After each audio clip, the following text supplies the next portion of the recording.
I've been absolutely dreading making this video, and that's because today we're tackling the bodywork on the 80s series. We're filling these holes here, and first we're going to use these grub screws that I've got to fill the threaded holes.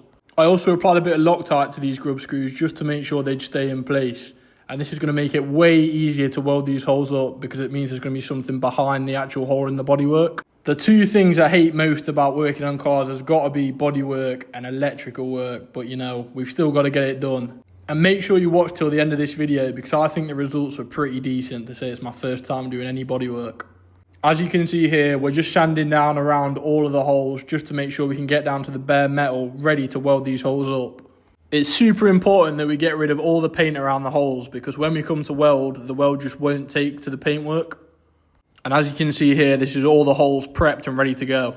I think before we start welding, we're going to need one of these bad boys just in case. So with my fire extinguisher at the ready, we get to welding all these holes up.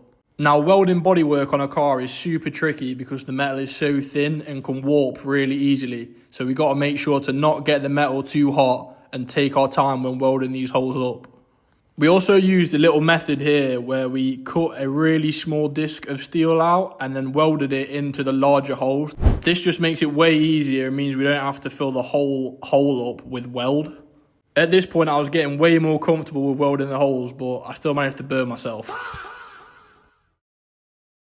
What a silly boy. Now it's time to get to grinding all of these welds down. Then, after a bit more sanding, we could get to the body filler. Now, this was again really tricky, and I'd never done this before, but we managed to fill all the holes and then got to a bit more sanding, using the correct PPE as always. And after a bit of primer to protect the bodywork for now before we can get it to the body shop, I think this looks pretty decent, and say it's my first time, I'm pretty proud of it. But hopefully the body shop can get this all sorted, and then we can get this Cruiser looking 10-10. Make sure to like and follow if you love cars, and especially this Land Cruiser.